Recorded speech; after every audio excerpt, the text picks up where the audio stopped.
Muchas gracias. Quiero en primer lugar agradecer la invitación.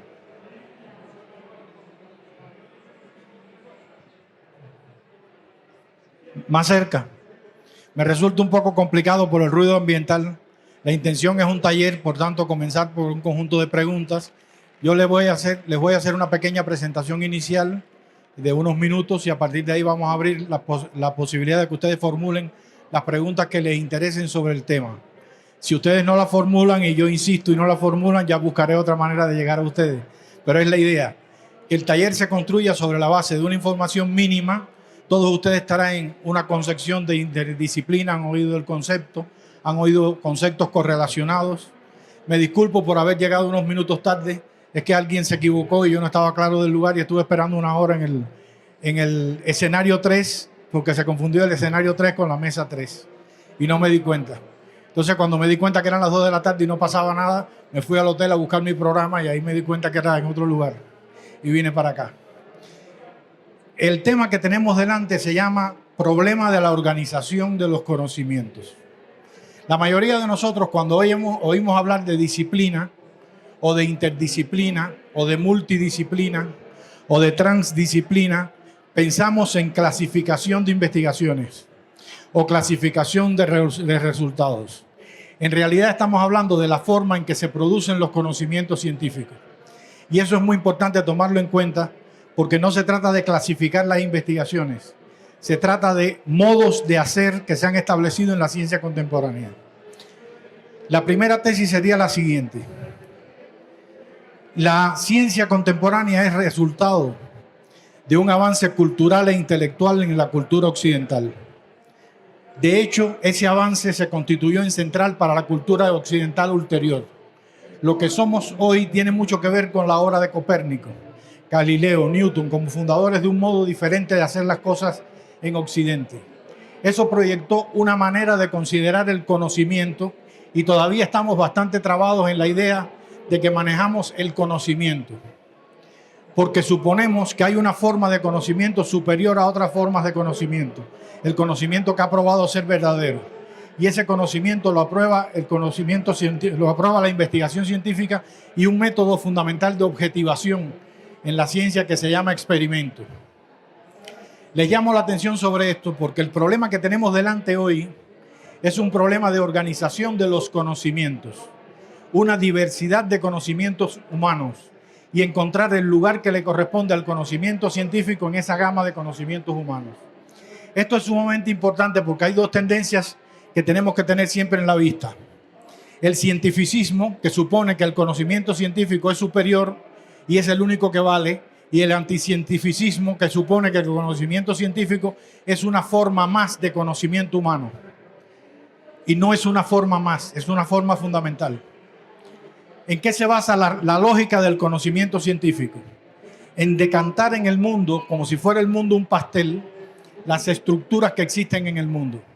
Lo que hace un físico, un matemático, un químico, en el caso del matemático, estructuras formales, un físico, un químico, un biólogo, es investigar el mundo como si fuera un pastel. ¿Qué hacemos con un pastel comúnmente?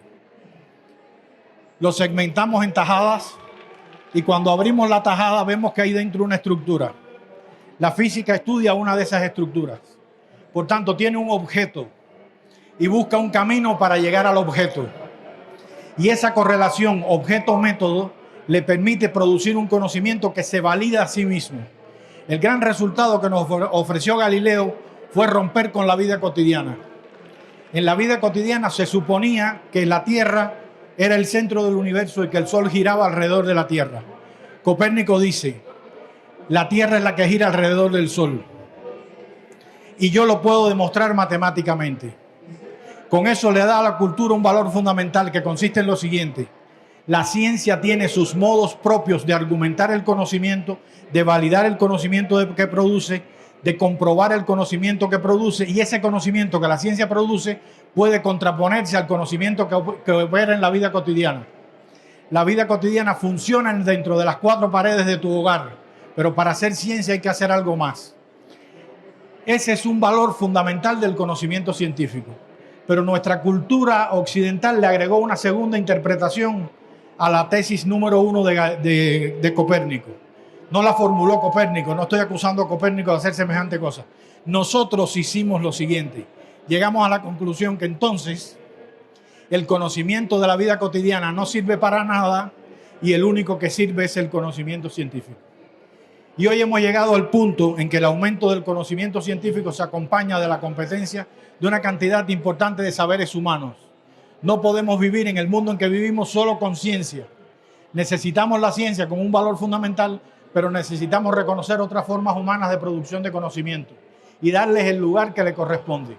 Algunas son para la vida cotidiana, otras tienen que ver con los conocimientos propios de la cultura, otras tienen que ver con el área de conocimiento que estamos desarrollando. Al día de hoy todavía existen serias dificultades para entender el dominio de las ciencias sociales. ¿Por qué? Porque en el caso de las ciencias sociales, si usamos el modelo de segmentar el pastel, lo que hacen las ciencias sociales es trabajar con un pastel diferente, pero hacen exactamente la misma operación. Cortan un segmento del pastel y dicen, esto es mío y yo soy psicólogo, y esto es mío y yo soy sociólogo, y esto es mío y yo soy historiador, y esto es mío y yo soy filósofo. Cada uno lo hace a su manera, pero todos pretenden estar estudiando el pastel completo, que es el mundo de lo humano. Y cada uno da desde su perspectiva criterios no sobre el pedacito, sino cómo es el ser humano desde el punto de vista filosófico, psicológico, sociológico, histórico. Y todavía estamos enfrentando esas circunstancias. ¿Hay un límite al modelo de construcción de conocimiento con una relación objeto-método? Eso sería una pregunta importante para este taller. ¿Qué tal si en lugar de organizar el conocimiento orientados a un objeto de investigación y a partir de la relación objeto-método construir problemas de un tipo que se llaman problemas disciplinarios? Eso es lo que hace la ciencia disciplinaria. Todas las ciencias naturales y sociales son disciplinarias, construyen el conocimiento relacionando objeto, delimitan un objeto, método, y a partir de ahí construyen problemas que se correlacionan con el objeto de investigación. ¿Qué tal si llegó el momento, por la naturaleza de la complejidad que tiene hoy el ser humano y la sociedad humana, de plantearnos problemas y a partir de los problemas convocar el concurso del conocimiento científico y de otras formas humanas de construir conocimiento? Para que no sea muy abstracto esto, conmigo tengo la deformación profesional de ser filósofo, por tanto tiendo a abstraerme bastante, así que ustedes me lanzan preguntas en el momento en que lo quieran. Necesitamos hacer una construcción científica diferente. Para poner un ejemplo,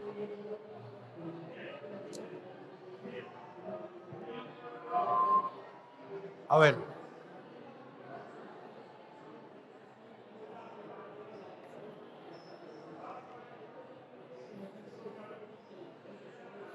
perdí la idea del ejemplo que le quería poner, estoy tratando de acordarme cuál era el ejemplo.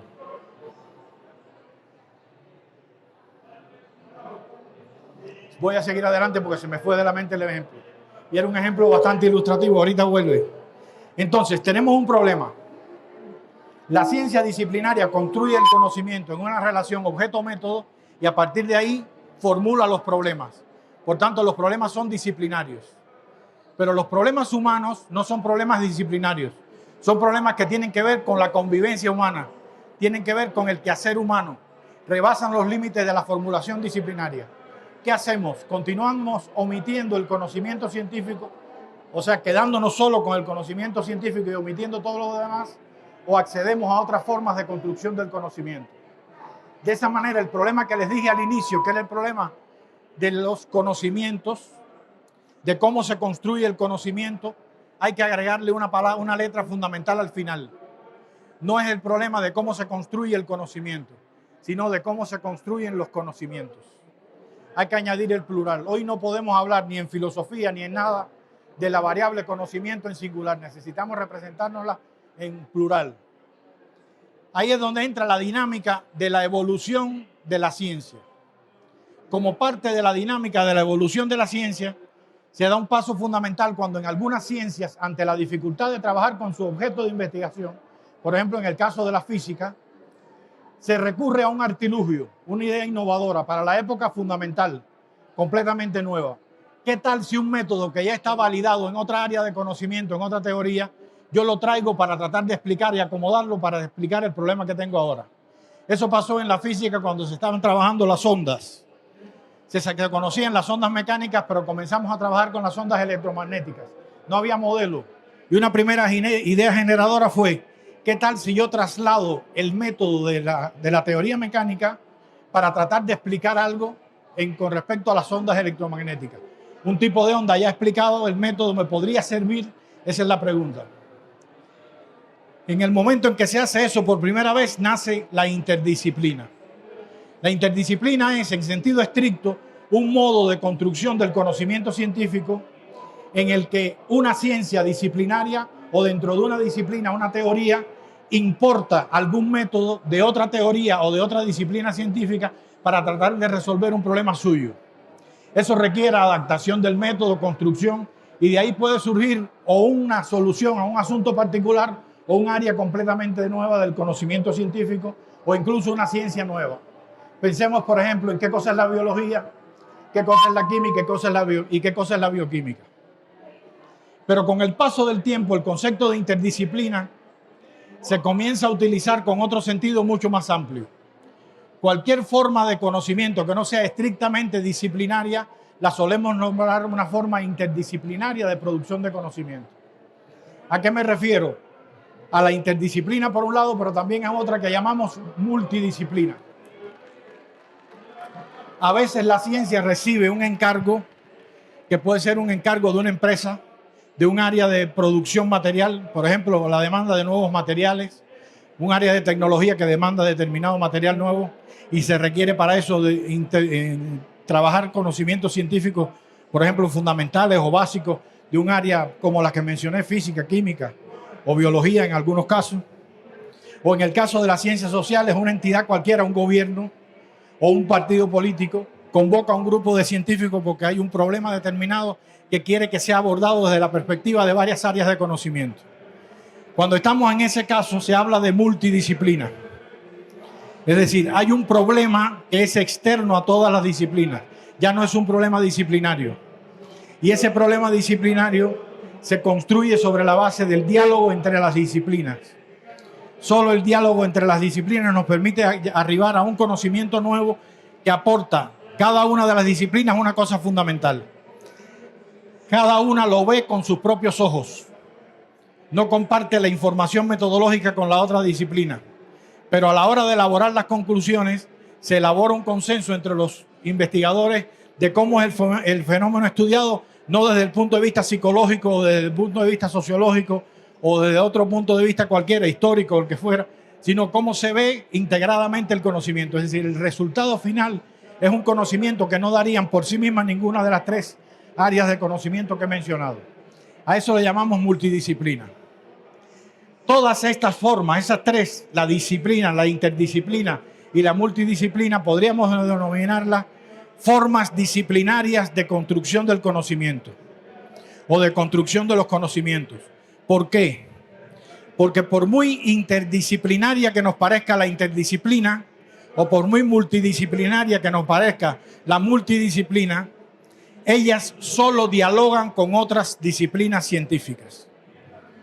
Si convocan el conocimiento cotidiano, es como objeto de estudio, no es como participante en la generación del conocimiento. Por eso al final todas dialogan solo con un tipo de conocimiento científico, pero es la primera gran apertura del conocimiento científico, de una ciencia estrictamente disciplinaria que nace en la modernidad con una estructura objeto-método, poco a poco se va desplazando a una ciencia que reconoce a la disciplina que está al lado. De todas maneras, todavía mis amigos físicos dicen que las ciencias sociales son ciencias blandas y que no damos cuenta de nuestro objeto de estudio bien. Yo en la segunda parte podría estar de acuerdo, pero no son tan blandas como ellos creen. Ni ellos son tan duros como ellos creen. Porque la dureza atribuida a una ciencia como la física, por ejemplo, consiste en que el conocimiento es completamente objetivo. En eso es lo que se supone que consiste la dureza. Y todas las ciencias tienen una característica fundamental. Todas son sociales e históricas. No importa si se llama química o se llama física. La química es una ciencia social también, en el sentido de que es hecha por humanos y produce el conocimiento a partir de determinadas condiciones de producción material y estados del conocimiento humano. Nunca antes ni nunca después, sino el adecuado a su época. Cada uno de nosotros es esclavo de la época en que nació en ese sentido, porque construye el conocimiento a partir de códigos que uno asimila de la cultura.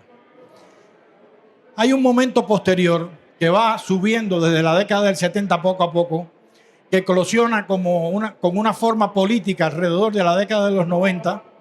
Hay hasta un manifiesto, la Carta de la Transdisciplinariedad, que promueve una forma nueva de producción de conocimiento científico, que es la transdisciplina. ¿Eso qué cosa es? Como buena tierra de nadie, cualquiera llega al terreno de la transdisciplina e inventa cualquier barbaridad. Yo he visto gente haciendo su movimiento de la nueva era en nombre de la transdisciplina, gente haciendo promoción de la religiosidad a nombre de la transdisciplina y millones de barbaridades como esa. Lo que no quiere decir que yo esté en contra de una cosa y la otra. Son formas ideológicas y tienen derecho de existencia, pero no son formas transdisciplinarias. Traer lo espiritual a la investigación sí es una forma transdisciplinaria. ¿En qué consiste la transdisciplina? En tratar de captar la investigación primero en lo que está entre las disciplinas. Porque cuando yo digo ciencia, a pesar de que catalogues una de un tipo y otras de otro tipo, yo estoy considerando que hay algo común en todas que me permito llamar la ciencia. Y ese algo común es el modo de objetivación del conocimiento. Cuando digo ciencias empíricas, tienen un modo de objetivación. Cuando digo ciencias sociales, tienen otro modo de objetivación. En el caso de la transdisciplina, se trata de recuperar ese estado del conocimiento científico y ese núcleo fundamental. Hay algo que atraviesa todas las disciplinas. Pero hay algo además que está entre ellas. Y hay el conocimiento, el algo que me estoy refiriendo es a los conocimientos, que está más allá de ellas, más allá de las disciplinas. Y ese más allá de las disciplinas es la gran pregunta que nunca ha querido la ciencia formular. ¿Por qué razón? Voy a tratar de explicar esto para cerrar la primera parte introductoria. ¿Por qué razón la ciencia rechaza el más allá, lo que está más allá de las disciplinas? Porque la ciencia moderna, de la cual es heredera la ciencia contemporánea, nació en un contexto social muy peculiar. Si uno va a la antigüedad griega, se encuentra un personaje como Aristóteles, que clasifica las formas de conocimiento y dice, hay 3 formas de conocimiento. La experiencia, que es el conocimiento que tiene cada uno de cada cosa. El arte o técnica, la tecné, que es el saber hacer, el saber del artesano, cómo se fabrican las cosas, cómo se producen cosas. Un saber hacer incorporado en la vida, pero diferenciado de la vida cotidiana, ya separado de ella, con grados de especialización. Por ejemplo, escultores, pintores, artesanos, agricultores. Y hay una tercera forma de conocimiento que es la sabiduría, Sofía. El conocimiento de las esencias en términos más o menos generalistas, de las más grandes abstracciones. Una vez cuando mis hijas estaban pequeñas, yo tengo 2 hijas ya mayores con hijos y demás, un día surgió la pregunta familiar de ¿a quién tú quieres más? A todos los padres nos ha pasado si tenemos más de un hijo, ¿a quién tú quieres más? Y yo no tenía cómo resolver ese dilema y me acordé de Aristóteles. Y dije, bueno, si Aristóteles resolvió el problema del conocimiento de esa manera, yo lo voy a resolver de esa manera igual. Y le dije a mi hija, tú eres la preferida y tú eres la favorita. Y ahora resuelvan ustedes el problema. Aristóteles hizo lo mismo, o yo hice lo mismo que Aristóteles. Aristóteles dijo, todas las tecné son más importantes que la filosofía, pero que la sabiduría en este caso. Pero la sabiduría es la mejor. ¿Cómo usted distingue lo más importante de lo mejor? Por lo menos en la época de Aristóteles estábamos claros que la diversidad de conocimientos era aceptable. No hay discriminación de ningún género de conocimientos. Pero en el medioevo europeo surgió una idea demoníaca, aunque fue muy cristiana, que es que existe el conocimiento absoluto.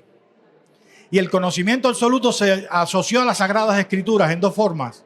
En el estudio de las Sagradas Escrituras o en el estudio de lo creado por Dios, el estudio de la naturaleza.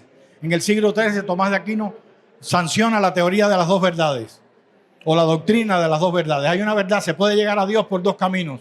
Estudiando las Sagradas Escrituras, donde está la palabra de Dios, o estudiando la creación de Dios. Claro que si hay contradicción entre una conclusión obtenida de un lado y la obtenida del otro, pues claramente si tú vas por un camino indirecto, te puedes equivocar más. Por tanto, la teología tiene primacía sobre la sabiduría y sobre la ciencia. Pero cuando surge la ciencia moderna, ese era el mundo del conocimiento, no era el mundo aristotélico donde todos los saberes valían por igual. Era un mundo donde había saberes superiores. Y los modernos, que fueron muy creativos, Descartes, por ejemplo, Spinoza y otros autores de la época, se inventaron un patrimonio de todos los seres humanos igualmente bien distribuido entre todos. Todos lo tenemos en abundancia, nadie carece de él. Algunos hacemos buen uso y otros hacemos mal uso de ese artefacto, pero todos estamos dotados de razón. Y el conocimiento científico entonces se basa en la razón. Y de esa manera producen un conocimiento que puede enfrentar el conocimiento de la religión. Y así se constituye la ciencia disciplinaria como una ciencia de conocimiento absoluto.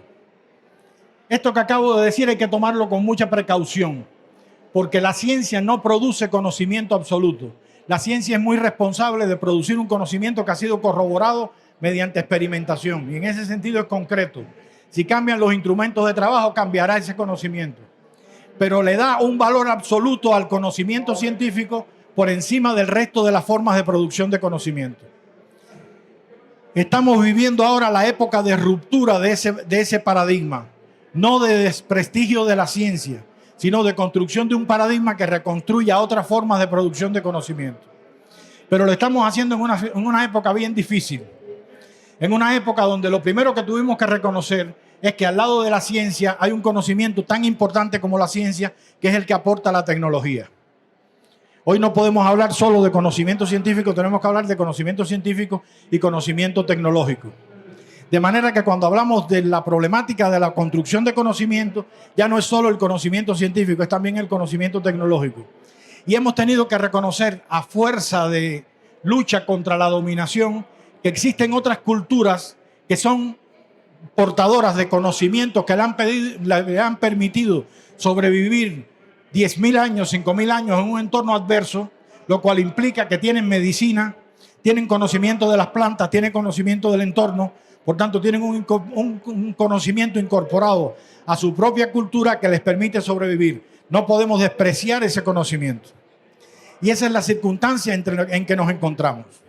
Ahora, si ustedes se fijan, todo lo que yo he hecho hasta ahora es ontologizar. Yo les hablé de disciplina, interdisciplina, multidisciplina y transdisciplina, como si fueran objetos, para tratar de darles unos conceptos estándares y básicos.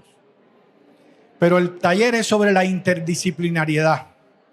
¿Qué actitud nos despierta la investigación interdisciplinaria? Y en el caso de la interdisciplina, como se usa genéricamente, sobre todo en idioma inglés, para abordar todas las formas, abarcar todas las formas de producción de conocimiento, además de la disciplinaria, entonces tendríamos que estar hablando de interdisciplina, multidisciplina y transdisciplina. Aquí paro un momento para que ustedes sobre esto puedan preguntar. Ustedes, si tienen conceptos diferentes, han manejado conceptos diferentes y demás, y después entonces vamos a entrar en una dinámica un poquito distinta. ¿Quién quiere comentar, decir, preguntar algo? ¿Quién? Adelante.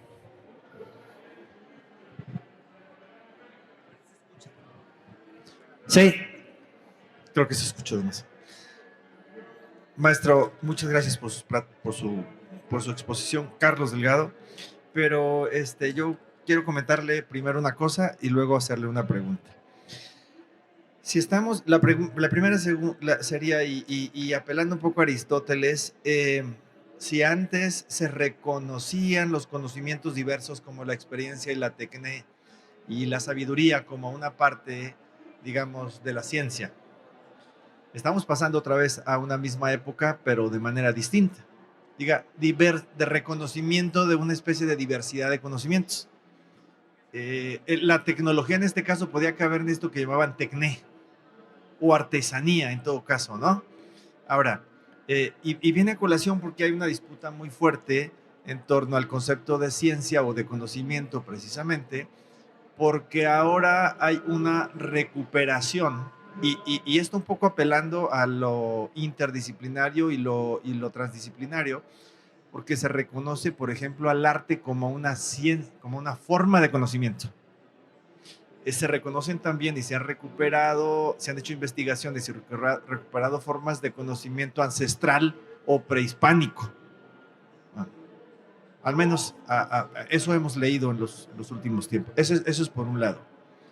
Y por otro lado, yo quisiera aportar dos conceptos que leí y también los someto a discusión, que es el concepto de interdefinibilidad que maneja un argentino que se llama Rolando García, que trabajó con Piaget, y otro que llama heterogeneidad. Él también habla un poco de la interdisciplina, tiene un libro que se llama Investigación Interdisciplinaria de Sistemas Complejos, le llama él.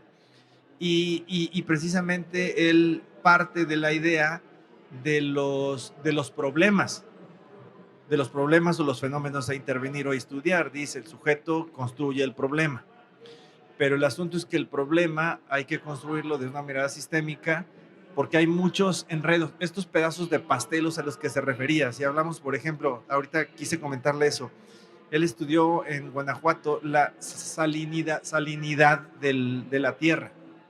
Entonces, por ejemplo, él hablaba ahí de que era un problema complejo, porque se podía ver desde muy diversos puntos de vista. Uno era el económico, que había afectado a las familias que sembraban allí.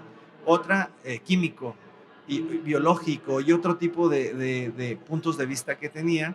Y precisamente otro era un político también, porque había sido una política exterior intervenida a partir de la Revolución Verde, que se hizo en los 60s o 70s.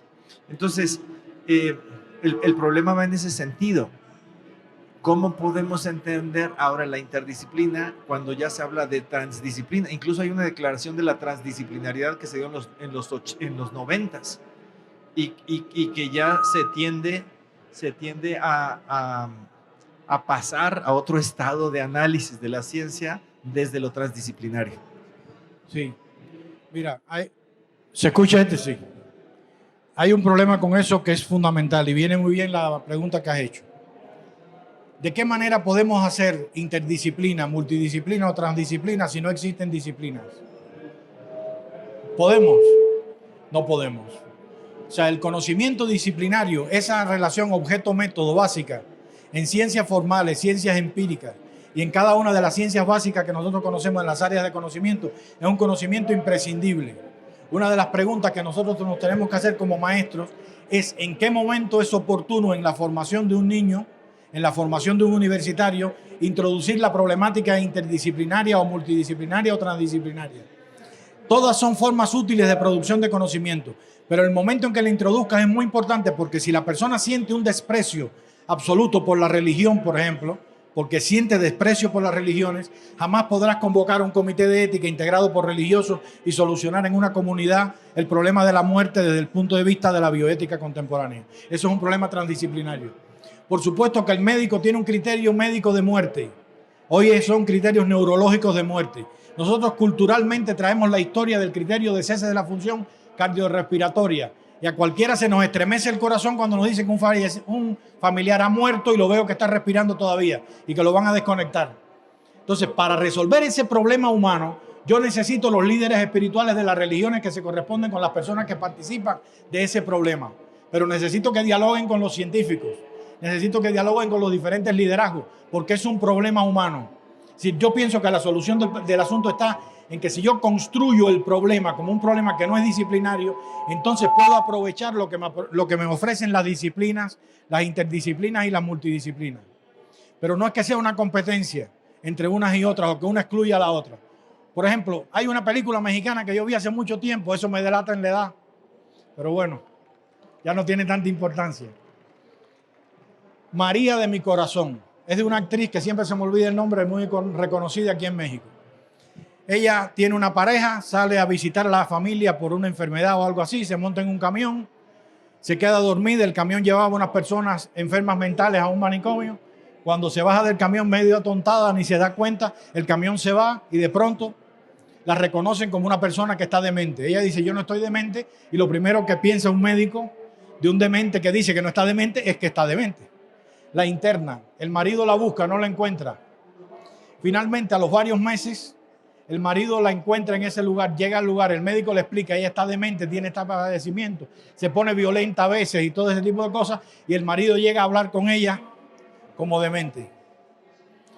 Muchas veces el conocimiento científico no alcanza para entender la problemática humana, pero no es porque tenga una debilidad o porque falle o porque sea erróneo el conocimiento científico, es porque es incompleto. Y un conocimiento incompleto puede ser muy valioso, pero necesita de otros conocimientos. En ese sentido, la transdisciplina tiene un campo bien abierto de trabajo, muy abierto. Ahora, la interdisciplinariedad, es decir, la importación metodológica de una disciplina a otra, eso es un proceso permanente. Ha sido, de hecho, la vía principal de crecimiento del conocimiento científico. Más en ciencias naturales que en ciencias sociales, y yo creo que por una razón económica. Porque cuando usted desarrolla un proyecto en ciencias naturales, le pone dinero, crea un laboratorio o crea una institución científica. En ciencias sociales nos reúnen, nos llaman, necesitamos de ustedes, resuélvanos este problema. Ah, ya tienen la solución del problema, calabaza, calabaza, cada uno para su casa. Y se acabó la institución. Pero es una forma de crecimiento del conocimiento científico. Ahora, recuerden la pregunta que lancé veladamente. He ontologizado interdisciplina, disciplina, multidisciplina, transdisciplina. ¿Y en qué consistiría entonces la disciplinariedad en primer caso? Es una actitud, es una creencia, forma parte de nuestro mundo subjetivo. Es una convicción que tiene el científico disciplinario que con la disciplina puede solucionar problemas. Es una convicción positiva que puesta en extremo puede tener consecuencias negativas, pero es fundamental esa postura. Es decir, él tiene una postura disciplinaria, significa, si es matemático, que este asunto que parece que es de los médicos, de las enfermeras, que se llama pandemia, necesita de mí porque yo puedo hacer una modelación matemática de cómo crece el virus en determinadas circunstancias de interacción social. Por tanto, yo como matemático digo, el enfoque disciplinario de la matemática aquí tiene que aportar. Eso se llama enfoque disciplinario. Es una consideración valorativa.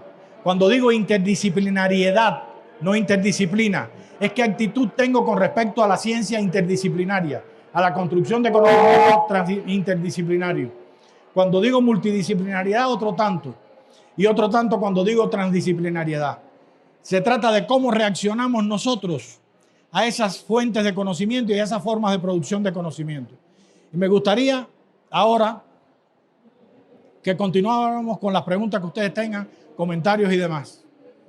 ¿Quién más pregunta, dice, critica, observa? ¿Qué otros conceptos de estas problemáticas tienen?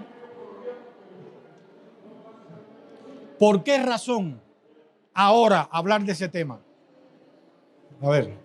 Mucho gusto, Adrián López, maestro de educación especial y educación regular. Y cuando usted habla de esa forma de conjugar el conocimiento, en nuestra experiencia como maestros de educación especial es extremadamente complejo interpretar un diagnóstico médico. Claro. Y muchas veces como docentes nos frenamos a aplicar la estrategia adecuada para el alumno por no tener el diagnóstico médico. Pero lo más importante en esa forma de interactuar de diversos conocimientos, la implicación para que un padre de familia acepte un diagnóstico y apoye las actividades diferenciadas que se deben plantear. ¿Y qué papel le ofreces para que participe del proceso de diagnóstico? Al padre de familia es fundamental porque el padre de familia nos describe las características conductuales de un alumno y que nos da las posibilidades esenciales de áreas de oportunidad que tenemos con el alumno, qué habilidades tiene, lo que desea que ocurra. Sobre todo, la expectativa. Le da a ustedes información valorativa sobre quien para ustedes es un paciente, pero para él es un hijo, un miembro de la familia. Es decir, ahí hay afecto, ahí hay valores humanos. Totalmente. Todo eso es parte de una comunicación transdisciplinaria. Totalmente. Es un caso completo de eso. Y es un tema bien delicado. Hay un grupo en Argentina que se llama Alumco Educativa, que trabajan, entre las cosas que trabajan cuestiones educativas, pero trabajan cuestiones de neurociencias. Pueden buscar la página Alumco, como alumno, pero Alumco. Y ellos trabajan la problemática de las neurociencias. Una parte de los neurocientíficos piensa que se resuelve el problema con un buen diagnóstico. Ellos trabajan con la familia, trabajan con la comunidad, trabajan con el espacio donde viven los pacientes y le devuelven al paciente la la consideración de que con la afectación que tiene de su movilidad, de su salud, de lo que sea, él puede desarrollar una vida plena en un entorno determinado que puede construirse, no por él, sino por toda la comunidad a la cual él pertenece. Eso es transdisciplina. Es resolver un problema humano. Continúe. Y en el planteamiento que usted nos hace, me lleva a nuestra función docente y nuestros compromisos, que este planteamiento que usted nos hace es una excelente oportunidad para, en nuestra exigencia, sistematizar experiencias en función de transdisciplinar o de interdisciplinar en los planteamientos que usted nos hace. Creo que sería muy interesante poder unir todos esos componentes de conocimiento hacia el sistematizar y qué aporta cada área de la intervención a esa experiencia de la solución de un problema. ¿Y sabes de dónde sale la sistematización de experiencia? Pues lo entiendo precisamente como la parte de construcción de un conocimiento científico. Ese es un método nuevo de construcción de conocimiento científico, de acuerdo con usted, pero sale de la educación popular y de la experiencia de comunidades latinoamericanas. Es decir, fue construido haciendo la investigación y participando no solo los maestros y los pedagogos, sino participando los que nosotros normalmente llamamos alumnos o subordinados en el aula. Una construcción colectiva. Y hoy es un método validado, la sistematización de experiencia. Un método que vale igual que cualquier otro método de investigación científica, con una potencialidad de descripción y de predicción extraordinaria. Gracias. Creo que lo que nos comparte deberá fortalecer todas las dudas que podamos tener o resistencias con respecto a sistematizar experiencias. Sí, hay bastante trabajo en Costa Rica, por ejemplo. En Costa Rica hay bastante trabajo que se puede citar y trabajar. En Colombia también, sobre sistematización de experiencias. Es decir, también de la interdisciplina y la transdisciplina pueden aparecer nuevos métodos. Ahora, ¿por qué ahora hablamos de transdisciplina e interdisciplina si hace mucho tiempo que no se hablaba de interdisciplina? Casi todos hablaban de transdisciplina. ¿Qué relevancia tiene ahora ocuparnos de estas cosas? ¿Por qué ahora?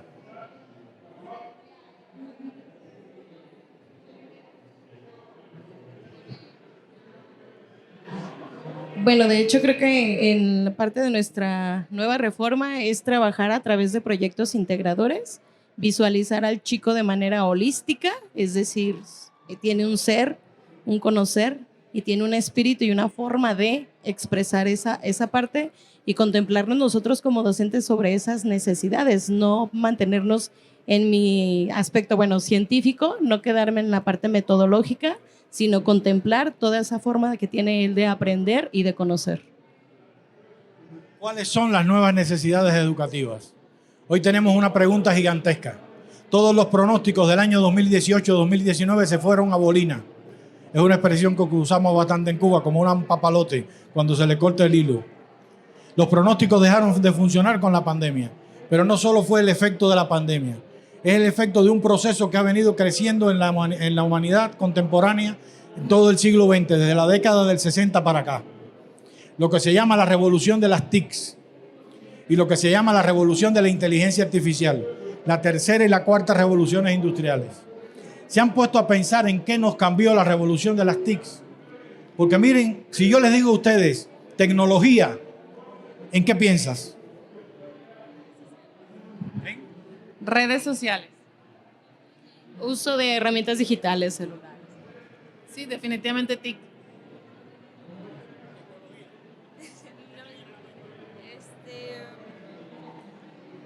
Conexiones con diferentes. Cuando yo le pregunto a alguien, ¿tienes tecnología? ¿En qué piensan? ¿En qué piensan? Sí, computadoras, laptop. Pensamos en la computadora, el teléfono, el terminal del dispositivo móvil. Casi siempre hoy cuando se dice tecnología pensamos en un dispositivo móvil. ¿Y qué lugar tenemos nosotros con respecto al dispositivo móvil?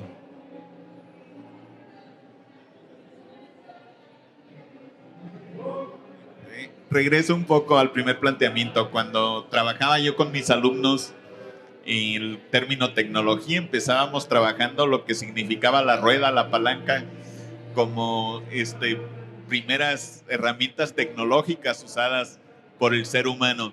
Ahora, mi planteamiento al móvil es mi preocupación por yo estar al servicio del móvil y no el móvil a mi servicio. Exacto. Exacto. Hay un cambio tecnológico que ha desplazado nuestro lugar en nuestra propia vida cotidiana. Y ese efecto lo estamos sintiendo abrumadoramente en nuestros estudiantes, pero lo estamos sintiendo en el nivel familiar y en el nivel personal. La tecnología ya no es algo que se usa. Pónganse a pensar. La tecnología, antes uno decía tecnología, el automóvil, tecnología, la fábrica, tecnología, la maquinaria. Yo uso la maquinaria para producir tal cosa. El teléfono de toda la vida, ¿no? O del principio del siglo XX en adelante, era un representante de una tecnología que se usa. Con el teléfono celular no se utilizan absolutamente nada. Con el teléfono celular tú tienes que interactuar, porque la tecnología no es el terminal, es el terminal y las relaciones que se establecen a partir del software, los sistemas de banco de datos, la información que se cruza, la predicción de datos que hace el sistema y que te ofrece para que tú cambies una palabra, para que tú encuentres un diagnóstico determinado. Por primera vez en la historia de la humanidad, la tecnología irrumpió en el dominio de la vida cotidiana. La tecnología siempre había significado cambio en la vida material, cambio de sustancia, cambio de energía en la vida material, transformación de cosas mediante máquinas. Porque aunque podemos remontarnos a lo largo de la historia a los orígenes, por ejemplo, del fuego, como un proceso tecnológico, en realidad eso no eran tecnologías, eso eran técnicas para producir el fuego. Yo produzco el fuego, yo sé el que lo sabe hacer y yo te enseño a que tú lo hagas. Son tratamientos individuales como hacemos con una técnica de usar el cuchillo, usar el bolígrafo, escribir con un determinado tipo de caligrafía, ese tipo de cosas. La tecnología se hace tecnología con la primera revolución industrial, con el uso de la maquinaria de vapor, donde se enlaza un proceso tecnológico en una cápsula, una especie de célula que se llama fábrica, que tiene entradas controladas, entran personas, entran materias primas, entran maquinarias. En el centro del proceso yo organizo todo eso para generar productos útiles y le devuelvo a la sociedad, a las personas que van a dormir a su casa y a descansar, y le devuelvo a la sociedad productos útiles. Eso es lo que hace una tecnología. Con el vapor, la primera revolución industrial; con la electricidad y la automatización, la segunda revolución industrial. Pero la tercera no cambia eso. Lo que cambia la tercera revolución industrial es la comunicación humana. La primera y la segunda revoluciones industriales trajeron consigo un cambio social tremendo. Por ejemplo, aparecieron las dos clases sociales contradictorias del capitalismo, el burgués y el proletario. Burguesía industrial y proletariado industrial.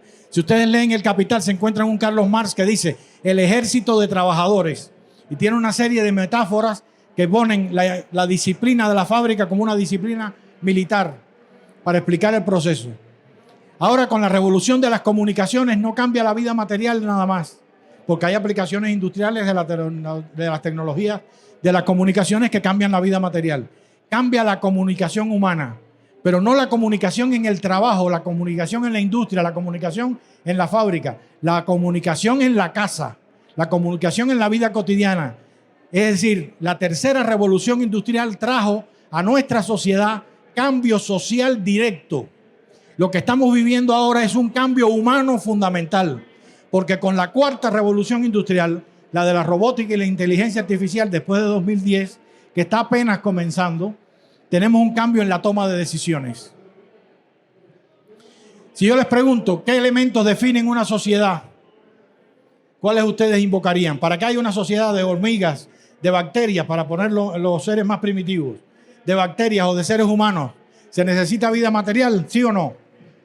Una vida material común, una comunicación común, comunicación entre bacterias, comunicación entre seres humanos. Son tipos de comunicación diferentes, pero comunicación para ese tipo de colectividad, para ese tipo de sociedad. Y decisión sobre los asuntos comunes, lo que se llama gobernanza, no gobierno, gobernanza, porque es automático, puede estar incorporado al genoma, como en el caso de la bacteria. En nuestro caso está incorporado una parte al genoma y otra parte a la parte consciente que nosotros tenemos. A partir de ahí, ¿qué cosa es lo que está cambiando con la tercera y la cuarta revolución industrial? La vida material de una sociedad, la comunicación de una sociedad y la gobernanza de una sociedad. En ese rollo es en el que estamos metidos. no estamos usando un celular. Somos subordinados al celular. Cambió nuestro lugar como sujetos del conocimiento. Nos dejamos arrastrar por una tecnología. Yo no estoy demonizando la tecnología. No estoy diciendo que sea bueno, que sea malo, que sea regular. Es decir, la primera y la segunda revoluciones industriales solo produjeron cambio social indirectamente y cambiaron la estructura social de la sociedad. ¿Qué tenemos que esperar de estas revoluciones industriales? Un cambio enorme. Muchas de las cosas que vemos en el salón de clase hoy como un fenómeno particular de nuestros niños, no son fenómenos particulares de nuestros niños o de nuestros jóvenes que estudian en la universidad. Son manifestaciones de un cambio social profundo que se dan aquí en México, se dan en La Habana, se dan en Arabia Saudita. No importa que seamos culturas diferentes y regímenes socioeconómicos distintos. Se dan en todas partes porque hay un factor comunicacional común. Les voy a hacer una anécdota de un familiar joven, muchachito prácticamente, que hizo lo que hacen todos los varones comúnmente cuando tienen la edad de la adolescencia y hay una motocicleta en casa. Un día se la llevó y salió a manejar sobre la motocicleta sin licencia de conducción, sin casco y sin nada. Por supuesto que lo atrapó la policía y se lo llevaron a la estación de policía. Y allí le permitieron que hiciera la llamada a sus familiares para que viniera un adulto con la propiedad del vehículo y demás, ¿no? Y cuando él toma el teléfono y llama a su tía, porque como todo buen adolescente no llama al padre, llama a la tía, las tías son consentidoras, eso es una buena estrategia, le dice: tía, estoy en la comisaría. Y la tía se queda así, en la comisaría. Esa palabra en Cuba no se usa. En Argentina puede que se diga comisaría, en Cuba se dice estación de policía. ¿Por qué mi sobrino dijo en la comisaría? Porque estaba tan imbuido de sus juegos y su socialización en internet que él pensaba, como lo que estaba viendo, las series en que estaba dedicándole la mayor parte de su tiempo, él no se estaba socializando en su casa, se estaba socializando en el espacio del ciberespacio. Y eso le pasa a todos nuestros niños, a todos nuestros jóvenes. ¿Cómo no vamos a necesitar ahora estar nosotros dotados de herramientas de conocimiento que nos permitan a nosotros no ser investigadores interdisciplinarios o transdisciplinarios, sino tener una actitud favorable de intertransdisciplinariedad? Es decir, aceptar la transdisciplinariedad, aceptar la interdisciplinariedad como estrategias que podrían funcionar. Como todo en ciencia, yo no puedo decir va a funcionar. Seguro que va a funcionar. Yo tengo que probar, hacer la investigación, yo tengo que trabajar. Pero son estrategias que no deberíamos hoy rechazar. Las necesitamos para afrontar el tipo de problema que tenemos por delante. ¿Usted quería decir algo? No, pues básicamente que todo se basaba en la comunicación, que la comunicación ha cambiado a través de los tiempos.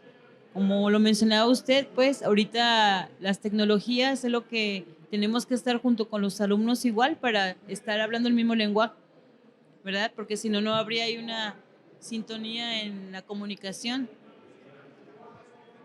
¿Mande? Necesitamos estar un paso por delante y muchas veces ellos están un paso por delante de nosotros. Por ejemplo, piensen en un fenómeno como el del copia y pega. Yo tuve una gran felicidad la semana pasada porque se graduó una estudiante en la carrera de filosofía que nunca fue, yo le tutoré su tesis y su trabajo de diploma, nunca copió y pegó. Por más que yo me planto siempre en las clases universitarias y le digo a mis estudiantes, no copien y peguen, que yo tengo mi propio método de detección y los voy a detectar. Es más, no acepto trabajos impresos, denme los digitales porque así yo detecto si ustedes han copiado y pegado. Siempre tengo 15 o 20 de un grupo de 45 que copian y pegan descaradamente. Bueno, hay cosas peores que la falta de ortografía. El otro día vi un teléfono celular de una persona que tenía el teléfono de un servicio. Pepe, el que arregla los splits. Era una sola palabra, no era una secuencia de palabras, y todas llenas de falta de ortografía. Prácticamente estuve como 3 o 4 minutos leyendo a ver qué cosa era lo que decía la dirección, que me estaba ofreciendo la dirección. En el caso del estudiante estamos no solo frente a un fenómeno de transgresión, porque es una transgresión, es una violación de la disciplina. Puede ser incluso un caso de plagio en el caso de un trabajo que vaya a ser ya un trabajo final, no un trabajo, digamos, de tarea de clase o algo así. Todavía ahí uno tiene la labor de educar, pero un examen es inaceptable. pero no es solo una transgresión. Es una herramienta nueva que han puesto en sus manos para aprender y que ellos la usan de manera intuitiva, y nosotros tenemos que decidir como maestros qué vamos a hacer con eso. Lo vamos a utilizar para enseñarlos y que aprendan a utilizar la información que está en internet, o le vamos a decir nada más, esto está prohibido, no lo puedes hacer y está reprobado. Necesitamos trabajar en ese nivel y veo que ustedes asienten y eso me satisface mucho, pero hoy hay una gran cantidad de docentes que dicen esto es un problema exclusivamente de disciplina. Y no es un problema de disciplina, es un problema de una oportunidad nueva que se presenta. Antes, ¿qué hacían los estudiantes? Habían acordeones de información en los exámenes para cometer un fraude. Un acordeón así pequeñito y se abría. Yo recuerdo en un examen oral en una ocasión, una compañera que fue a examinar, estábamos todos sentados y cuando se inclinó a contestar frente al profesor, tenía una blusa estrecha y se le levantó y se le salieron todas las hojas de papel. Parecía la cola de un pavo, de todos los papeles que había llevado para copiar en el examen. Y todos nosotros en el auditorio nos estábamos muriendo porque dijimos, ahora cuando ella se voltee, el profesor la va a ver y la van a expulsar. Tuvo tan buena suerte que el profesor se concentró en hacer algo en el acta y ella salió y él ni cuenta se dio. La actitud de romper con las reglas del juego, de cometer fraude y ese tipo de cosas, ha tenido formas históricas diferentes en momentos históricos diferentes. Y los maestros no podemos solucionarla solo sobre la base de la restricción. Tenemos que habilitar la manera en que se pueda construir conocimiento positivo de esa experiencia, sacar conocimiento positivo de esa experiencia. Y eso tenemos que hacerlo. No siempre lo hacemos y es importante que lo hagamos, porque podemos hacer un uso inteligente de la tecnología o podemos hacer un uso burdo de la tecnología. Es como el tema de las telenovelas. Un profesor que se respete no le va a preguntar, no le va a permitir al estudiante que le dé una respuesta de un problema sociológico en un aula universitaria sobre la base de la última telenovela. ¿No? ¿O sí? ¿Acaso la telenovela no es un fenómeno sociológico que requiere ser atendido? Entonces, yo le puedo reprimir que no es válida para esta tarea, pero yo le puedo poner una tarea en que me haga una investigación sobre la telenovela y lo pongo a trabajar en el asunto. Es decir, aprovecho la debilidad para una fortaleza. A él le interesa la telenovela, tiene un interés, hay una motivación, deja aprovechar la motivación para jalarlo desde su propia motivación. Y eso normalmente no lo hacemos en el salón de clase, ni en el aula universitaria, ni en el aula general. Yo no tengo experiencia de enseñanza primaria y enseñanza de sexto grado, quinto, cuarto, pero en preuniversitario y universitaria tengo bastante. Y hay una actitud del maestro de rechazo a dos cosas. Número uno, rechazo a la tecnología por la tecnología. Ya yo tengo mi librito. ¿Para qué voy a necesitar la tecnología? Eso es una interrupción, una disrupción. No la necesito. Yo mejor lo hago a la antigua. A mí con el pizarrón me basta. Ahora me hacía falta uno, por cierto. Es una manera de decir. La otra es que no solo la tecnología. Yo no tengo por qué estar atendiendo a todas esas tendencias nuevas, sea de lo que sea. Y enclaustramos sin quererlo la educación en un coto cerrado, donde nosotros somos los agentes de poder. Y así no puede funcionar. Necesitamos investigar. Y para investigar necesitamos tener la actitud de reconocer que la investigación es necesaria. Y yo no necesito la investigación si yo sé. Yo necesito la investigación cuando yo reconozco que yo no sé, que yo tengo una pregunta que formular. Ahora, estamos en el tema de la interdisciplinariedad y estas formas de producción de conocimiento. ¿Qué las une? ¿Y qué las une al arte como una forma de producción de conocimiento? Porque el arte produce conocimiento. De hecho, la novela francesa del siglo XIX, la novela rusa del siglo XIX y la novela francesa del siglo XVIII dicen más del estado de la sociedad rusa y de la sociedad europea que lo que decían los filósofos y los primeros sociólogos sobre esas sociedades. Hacen un retrato de otra manera, pero hacen un retrato de esas sociedades. El arte produce conocimiento. El arte tiene métodos. No es el mismo conocimiento de la vida cotidiana. Yo sé perfectamente cómo correr detrás de un autobús en La Habana. Ustedes no. Ahí les tengo ventaja. Y eso es conocimiento cotidiano. El conocimiento cotidiano también tiene un grado de validación. No tiene un grado de generalidad como el conocimiento científico, pero tiene un grado de validación. Necesitamos echarle mano a todas esas herramientas cognitivas para construir conocimiento nuevo. ¿Quién más?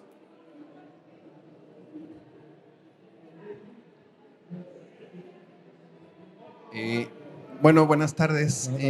Bueno, eran dos preguntas. Una ya más o menos la respondí hace un momento, pero igual se la voy a hacer.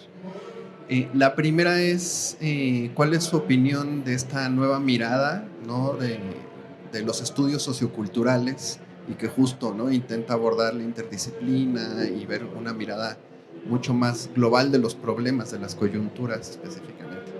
Y la segunda es cómo podemos aterrizar de manera más práctica la interdisciplinariedad en el aula, ¿no? con los alumnos. Como se habrán dado cuenta, las formas no disciplinarias de construcción del conocimiento requieren de creación de un colectivo. No se puede hacer transdisciplina en solitario. Es un colectivo de investigación. Puede ser el colectivo docente. Puede ser el colectivo docente en diálogo con otro colectivo científico de otro lugar. Pero no es la individualidad. Yo he visto tesis de doctorado sobre transdisciplina. Eso es un estudio teórico sobre los conceptos, pero no es investigación transdisciplinaria, porque el otro es un actor para la transdisciplina. El otro científico es un actor para la interdisciplina. Por tanto, yo necesito construir colectivo. Y esa es la clave de la investigación.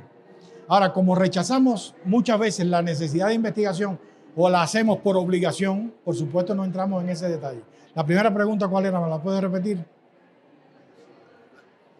Su visión sobre la propuesta de los estudios socioculturales. Sí. Muy importante. Eso me lleva al siguiente problema. Una de las ventajas de la ciencia que emana de la modernidad es que nos convoca a una epistemología única. Hay una epistemología porque hay un mundo que es un objeto que está ahí. Yo investigo ese mundo con un método físico y descubro las propiedades del mundo físico, con métodos químicos las propiedades del mundo químico. Pero es una sola epistemología. Cuando entramos al dominio de las ciencias sociales, esa epistemología única falla. El positivismo trató de imponer una epistemología única en las ciencias sociales y fue un fracaso. Porque cuando Comte llamó a la sociología la física social, sonaba muy bonito, pero era una condición de imposibilidad. Por lo que expliqué al principio sobre el pastel. Todas las ciencias sociales trabajan sobre el pastel completo, aunque lo que tienen delante es un pedacito que cortaron. A diferencia de las ciencias naturales, que reconocen que un segmento del pastel es mi objeto. Entonces, a partir de esa problemática, nosotros tenemos que construir conocimiento cultural sobre la base del reconocimiento de algo que antes no habíamos reconocido. No puede haber una epistemología única para las ciencias sociales. Necesitamos reconocer la diversidad epistemológica del mundo. Y los estudios culturales tienen un pie por delante en ese reconocimiento. Ahora bien, no es tan sencillo como lo acabo de decir. Siempre la cosa es mejor decirla que hacerla. Porque ¿de qué manera puede haber un mundo único en el cual venimos y necesitamos epistemologías diferentes? Hay una tendencia que dice, bueno, no necesitamos nada de lo europeo. Hagamos un indigenismo latinoamericano. Sí, pero es que somos herederos de lo europeo. Las propias herramientas científicas que utilizamos vienen de la cultura occidental. Por tanto, aunque sea una cultura dominadora, y tenemos que reconocerla como dominadora, no es despreciable. Entonces, los estudios culturales han puesto sobre la mesa de discusión ese problema. El problema de la diversidad epistemológica y del rigor de la diversidad epistemológica. No sé si ustedes están al tanto de lo que fue el affair Sokal o el asunto Sokal, que tiene que ver con una de las revistas posmodernas de estudios culturales. En el campo de las ciencias sociales, cuando uno entra en estos terrenos del reconocimiento de la diversidad epistemológica del mundo, si no tiene cuidado, cae en el puro ejercicio de la pseudociencia. Es decir, de producir un conocimiento que aparentemente es científico, pero que carece de rigor. Y necesitamos ahí todavía mucho trabajo de carácter metodológico, filosófico. Aquí hay un camino. Yo descubro algo nuevo si yo me hago la pregunta epistemológica primero. Pero para demostrar algo yo tengo que hacerme la pregunta metodológica. La pregunta epistemológica es si es posible ese conocimiento. Pero la pregunta metodológica es cómo construyo la escalera para llegar a ese segundo piso que yo digo que existe. Y una cosa va de la mano con la otra. Y somos todavía bastante débiles en ciencias sociales para hacernos las preguntas epistemológicas fundamentales. ¿Cuáles son los sujetos del conocimiento? Hagamos un ejercicio, los que están trabajando en papel, porque no tengo un pizarrón aquí. Hagamos una tablita. Vamos a comparar la ciencia, el arte y la vida cotidiana. Esas serían nuestras 3 columnas. Una C, ciencia, otra A, arte, y otra V, C, vida cotidiana. Y en la horizontal vamos a darle una línea a cada uno de los elementos estructurales de nuestra actividad práctica. Para cortar un pedazo de madera, para picar un bistec, para hacer cualquier actividad práctica, nosotros necesitamos que existan varias cosas. Primera, el sujeto de la actividad. Pongan una S ahí en la primera línea. Ese sujeto no solo es un actor, tiene un conjunto de ideas, pensamientos, ideales, sabe lo que quiere hacer, conoce el manejo de instrumentos, es decir, tiene un mundo espiritual. Estamos hablando de seres humanos. Pero no solo tengo un sujeto, tengo un objeto al cual quiere transformar. Vamos a poner una O en la segunda línea.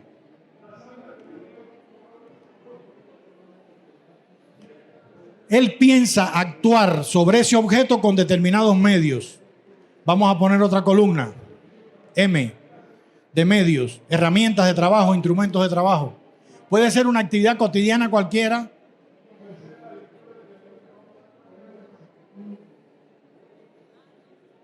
Y finalmente él obtiene un resultado de su acción.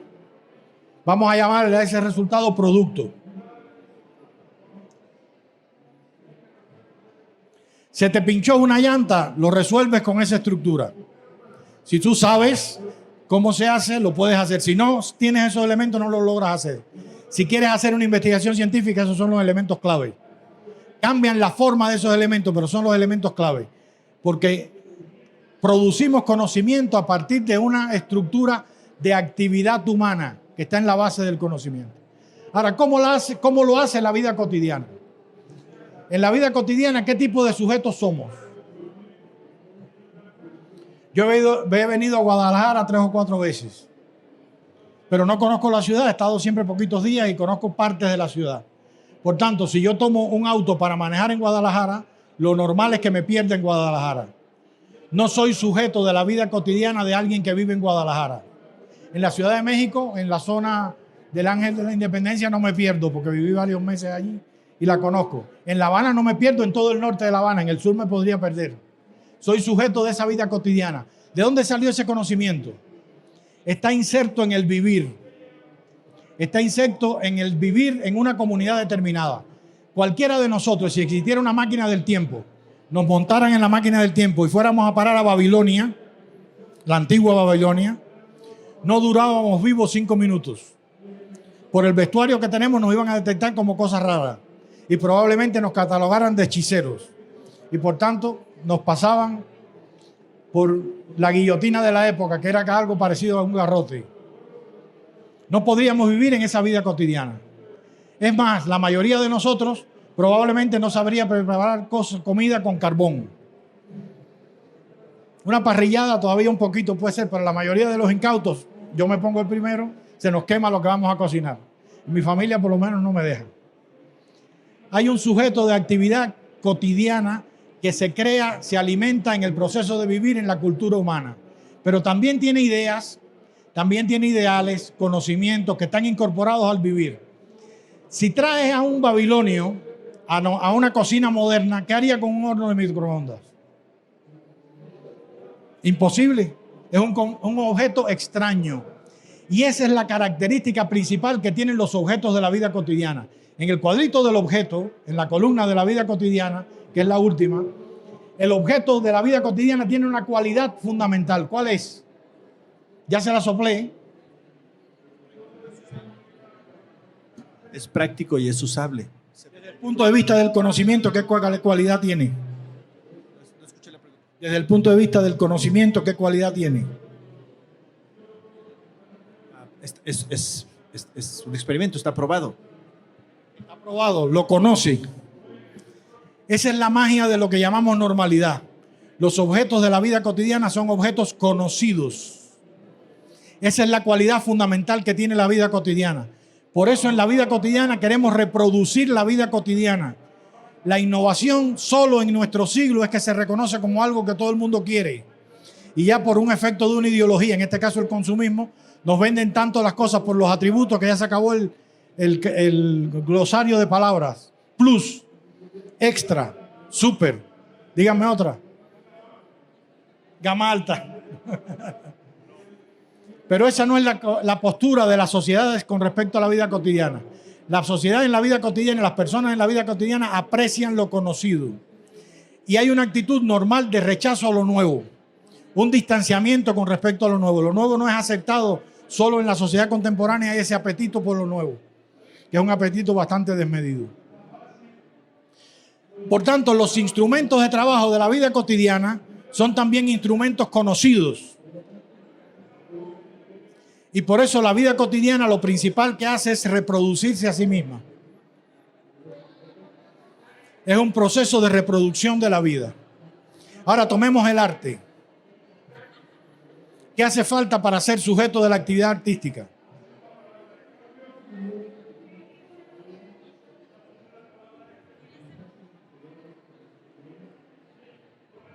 No sé, pero me da la idea como que la habilidad, ¿no? La habilidad que se tiene para...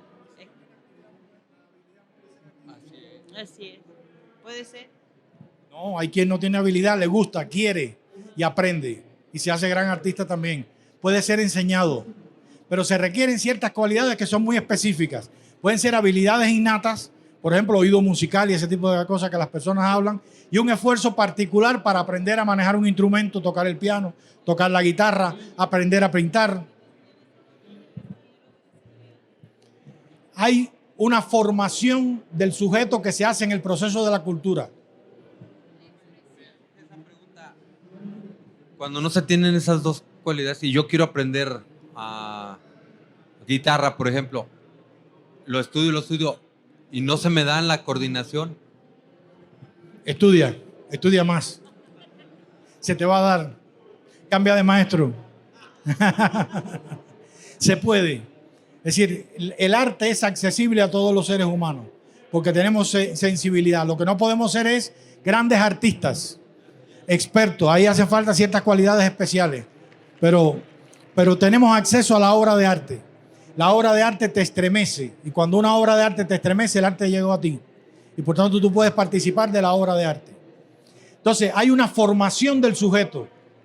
Fíjense que en la vida cotidiana dijimos que el sujeto se forma de manera implícita, con las cosas que son conocidas, los instrumentos que son conocidos. La vida cotidiana es el mundo del trabajo, el mundo del hogar.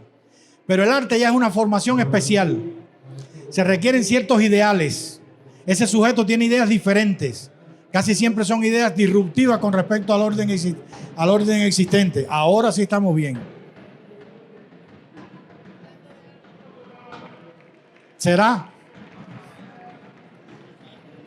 Bueno, continuemos en este esfuerzo por hacer academia en un medio adverso.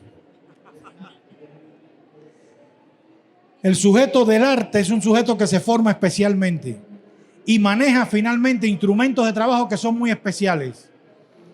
A mí me puede parecer como niño que una flauta es algo muy común, pero cuando aprendo a tocar la flauta se convirtió en algo muy especial. Puedo sacar música de la flauta que antes no podía sacar música de la flauta. Entonces tiene instrumentos de trabajo especiales. Hay una diferencia fundamental con respecto al científico y una comunidad con el científico. ¿Qué es lo que quiere lograr el artista? Expresarse, correcto. ¿Qué más? No te detengas. Pues además de expresarse, quiere dar a conocer, quiere externar lo que siente, quiere que también otras personas se puedan identificar o desde sus perspectivas vean tal vez diferente lo que él hizo. Y con respecto a la novedad. ¿A la novedad de un artista? Pues también intenta hacer algo diferente, porque ¿para qué quieres ver lo mismo y siempre lo mismo si... O sea, es tanta monotonía que dices, es lo mismo, si no lo veo ya lo conozco. Exacto. El artista se orienta también a lo nuevo, a innovar, a crear. Pero esa es la palabra clave. Lo nuevo que innova lo crea. No está supeditado a un orden determinado. Tiene la capacidad de soñar y tratar de hacer realidad los sueños. En el caso del científico, no. Los sueños son sueños que tienen un constreñimiento mayor. Pero si vamos al caso del científico, para formar un científico se necesita un tiempo semejante o a veces un poquito menos, en algunas especialidades un poquito más que para formar un artista. Pero yo necesito estudiar, yo necesito formarme porque necesito aprender a trabajar con instrumentos de trabajo que no son comunes. Tomen, por ejemplo, un recipiente de cristal en un laboratorio de química. Uno puede agarrarlo para tomar agua y cumple la función de un vaso, pero es un instrumento de medición que el químico sabe para lo que sirve. Yo digo, bueno, eso es un buen vaso, o alguien dice, dámelo para ponerlo de pisapapeles en mi oficina. Pero ese no es el uso químico. El uso químico es por lo que para hacer determinadas reacciones tiene una función como instrumento de trabajo. Y eso lo sabe el científico a partir de que configura el objeto. Y ese objeto de conocimiento, ¿qué cosa es? Y esta es la pregunta clave. Desde el punto de vista del conocimiento, ¿cómo es el objeto del conocimiento de una ciencia cualquiera? ¿Cómo? Ese es un procedimiento que utilizamos. Sí, el procedimiento de cuantificación. Pero ¿es conocido el objeto del conocimiento? Si un científico, sí, a ver, en nuestra vida cotidiana, el agua, ¿desde qué punto de vista tú te pones a observar el agua? Desde su estado físico, desde las cualidades que tiene, desde la necesidad que tiene de saciar la sed, de la necesidad de agua para hacer la vida cotidiana. Ese es el manejo. Manejamos el agua en la vida cotidiana como un objeto conocido. Cuando un químico investiga el agua, no lo investiga desde el punto de vista de lo que es conocido en el agua. Se hace la pregunta por lo que yo supongo que está, pero no ha sido descubierto. El objeto del conocimiento científico es desconocido y el producto de la ciencia es desconocido. Precisamente si hacemos el recorrido anterior, en la vida cotidiana me bastan con los conocimientos de la vida cotidiana porque el objeto es conocido y lo que hay es que reproducirlo. Pero ni en el arte ni en la ciencia me basta con la vida cotidiana, necesito preparación especial. Pero la cualidad fundamental del objeto y del producto de la actividad científica es que el objeto es desconocido y el producto se nos convierte en nuevo conocimiento. La aspiración es nuevo conocimiento. Para llegar al nuevo conocimiento yo necesito medios. Y ahí enlazamos con la problemática de nuevo de cómo se construye el conocimiento. Pero vean que no son actividades tan distintas. Son distintas por los componentes, por los atributos que se necesita tener el componente que lo integre. Si vamos ahora a la transdisciplina, pues una investigación transdisciplinaria requiere en primer lugar un compromiso ético. La persona se siente comprometido con un conjunto de valores. Si vamos a una investigación disciplinaria, hay un conjunto de valores también inherentes a la formación del sujeto. Por tanto, no es decir, a partir de mañana voy a hacer investigación disciplinaria, interdisciplinaria o transdisciplinaria. Se requiere una formación del sujeto de la investigación. Se requiere un perfilar los instrumentos de trabajo. Una de las cosas más difíciles que hay que trabajar en las formas de investigación no disciplinarias, en la interdisciplina, la multidisciplina y la transdisciplina, es la creación de colectivos de investigación. Es uno de los puntos más débiles. Individualmente no lo podemos hacer, necesitamos el colectivo y somos muy débiles en formar colectivos de investigación social. Necesitamos formarlos. De hecho, piensen que muchas veces en el aula hacemos nosotros incluso transgresiones de lo que no está permitido a otros investigadores. Por ejemplo, a ningún médico se le ocurre que va a hacer una investigación con los pacientes sin darles información sobre la investigación, los objetivos de la investigación, es decir, aprovechar el procedimiento del consentimiento informado. ¿Y en educación qué nos pasa? Por norma deberíamos hacerlo, pero como regla no lo hacemos. Como regla convocamos a las personas. De hecho, por ejemplo, yo veo una investigación anual que se hace, una investigación de satisfacción de los estudiantes y llega una persona al aula, profesor, con su permiso, me puede dar 10 minutos para que los estudiantes respondan la encuesta de satisfacción. les explica la encuesta, les ponen la encuesta y casi que es obligatoria para esa persona. Es decir, es algo muy instrumental. Es decir, nos faltan elementos éticos. La investigación científica es algo muy poderoso.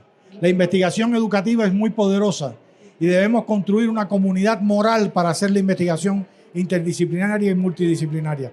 No es un asunto de talento individual. No es un asunto para que brille Juan o brille María. Es una construcción colectiva que queremos hacer para construir conocimiento juntos. Y en esa investigación, si es disciplinaria y pedagógica, el estudiante puede ser una fuente de información. Pero si es transdisciplinaria, el estudiante tiene que ser un actor del proceso de investigación. Tienen que estar también sus objetivos representados, sus propósitos representados, porque él es productor del conocimiento. Y este es un cambio tan radical que muchas veces lo rechazamos, porque tenemos el prurito de que la investigación lo hacen los profesionales y las personas son fuentes de información. En medicina se ha avanzado más que en educación en ese punto y todavía lleva años trabajándose el problema del paternalismo médico. Eso de que uno llegue a una consulta y el médico quiere hacer todo por el bien del paciente y cuando uno empieza a preguntar mucho, hay algunos que se ofenden y dicen, ¿quién es el médico aquí, usted o yo? Ya. Veo por la sonrisa que a alguno le ha pasado alguna vez. No es una actitud de arrogancia, es una actitud de paternalismo, pero ya no aceptamos el paternalismo porque somos sujetos en una cultura donde tenemos acceso a la información. Por tanto, vamos a la consulta no solo con información, sino también con desinformación. Y queremos un diálogo mayor. Bueno, ¿no nos está pasando eso en el salón de clases en el día de hoy? ¿No nos está pasando que el estudiante nos reta porque con el acceso a la tecnología puede ponernos en crisis como maestros discientes? ¿Y por qué tenemos que seguir siendo maestros discientes? ¿Por qué no terminamos transformándonos en maestros que seamos transdisciplinarios y comprendamos nuestra función de guía, de conductores, de facilitadores? Se ha dicho mucho en educación que el maestro está obsoleto. La educación no necesita el maestro, eso es una barbaridad. Pero el maestro repetidora, el maestro grabadora que le pones el botón y te repite la conferencia del año pasado, o como uno que tuve yo en la carrera que fumaba pipa, tenía los dedos amarillitos del tabaco y las hojas de sus clases estaban todas amarillas porque la había usado tal vez 5 años, 7 años, algo de eso, la misma clase. Ese maestro no lo necesita hoy nadie. Hoy el estudiante necesita un maestro que le facilite, un maestro que tenga una actitud de entrega del conocimiento, de diálogo con el estudiante y diálogo con la comunidad académica, que tenga una apertura a otras áreas de conocimiento. No podemos ser maestros de ciencias y no saber nada de ciencias sociales. Tenemos que saber por lo menos lo mínimo necesario para cuando aparece una pregunta inteligente del estudiante, poder apelar al profesor de ciencias sociales, convocarlo. Somos maestros todavía educados en una tradición que le tenemos terror a estar sentados en un lugar, en un salón de clase en particular, con otro maestro al lado. Porque si yo soy buen matemático, a lo mejor de historia no sé nada. Y me siento amenazado en mis conocimientos y en mi prestigio si están hablando de historia y de pronto me hacen una pregunta y yo de eso no sé. Entonces rechazamos actividades colectivas. Hoy el educador tiene que ser colectivo, no puede ser solitario. Y todavía tenemos una tendencia a ser maestros solitarios en el salón de clase. Una de las cosas que afectan mucho la investigación educativa es el rechazo de los maestros a que lo investiguen. Usted va y le pide a un maestro, yo quisiera hacer una observación participante en su clase. No, en la mía mejor no. ¿Quién sabe si después de eso lo van a usar en contra mía? No, yo le garantizo el anonimato. No, de todas maneras no. ¿Sí o no? Y ahí hay un problema de actitud con respecto a la investigación. No los estoy criticando, estoy haciendo una reflexión como parte de la comunidad educativa contemporánea. Tenemos una tarea grande con esta problemática de la interdisciplinariedad y la transdisciplinariedad, que es abrirnos a las nuevas necesidades educativas de nuestros estudiantes. ¿Y por dónde va el asunto? El asunto va, hay un informe muy interesante del año pasado del IESALC y la UNESCO sobre las nuevas necesidades educativas, basado en una encuesta bastante amplia a varios países del mundo entero en las condiciones de pandemia, que pone sobre la mesa de discusión lo siguiente: necesitamos una educación centrada en el estudiante. ¿Tenemos una educación centrada en el estudiante o centrada en el currículum? La tuya probablemente no. También en el currículum. Cuando es prioritario que esté centrada en el estudiante. Que esté interconectada, que no quiere decir que sea una educación que esté conectada por internet o algo de eso, sino que haya interconexión entre los agentes del proceso educativo. Y muchas veces seguimos viviendo en aislamiento. Es decir, en la problemática del taller se planteó en sentido valorativo, interdisciplinariedad, precisamente porque lo que estamos retados es a un cambio personal como educadores para estar a la altura de un tiempo nuevo que reclama de nosotros un esfuerzo que nadie, si no somos nosotros, va a realizar. Solo nosotros lo podemos realizar, pero para realizarlo tenemos que prepararnos y para prepararnos tenemos una precondición que es cambiar nuestra actitud hacia esas formas de conocimiento. Esto no es un problema de investigación, es un problema de la calidad del resultado, de la calidad del proceso. Ya no nos basta con la ciencia disciplinaria, no porque la ciencia disciplinaria sea mala o sea incompleta, que es incompleta, no es mala, sino porque tenemos otras formas de atención de los problemas. Y piensen en lo que les dije al inicio del taller. Cómo nos movemos nosotros como sujetos de una ciencia centrada en objetos a una ciencia centrada en problemas. Y no en cualquier problema, sino en problemas humanos. Problemas que nos convocan a pensar porque no tienen solución. Y atención con esta afirmación. Los problemas humanos no tienen solución. Tienen soluciones, más de una. Por tanto, la solución que encontremos y que favorezcamos en nuestras acciones es nuestra responsabilidad. No es responsabilidad de alguien externo, es nuestra responsabilidad, porque nosotros hacemos las elecciones cuando desarrollamos un proceso de investigación. Por tanto, no está obsoleto el maestro ni remotamente, es un tipo de maestro repetidora, un tipo de maestro bancario en términos freirianos, el que está obsoleto, y necesitamos un maestro que sea cada vez más investigador, que cada vez más sea capaz de acompañar el proceso de aprendizaje, que convoque a algo fundamental. Está en el informe del IESAL UNESCO, y me faltó por mencionar lo que se llama cooperación. El aprendizaje centrado, una educación centrada en el aprendizaje que convoque a la cooperación. ¿Quién más quiere participar? Ya yo he dicho todo lo que yo pensaba decir. Si no me provocan, porque quedo en silencio.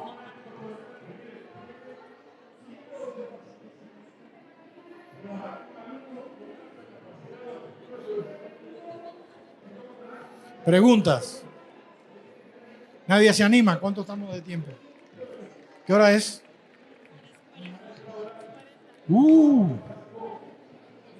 Nos pasamos. Qué milagro que no nos sacaron de aquí. Ahí viene, ahí viene. Bueno, yo les agradezco mucho la atención y la participación. Muchas gracias.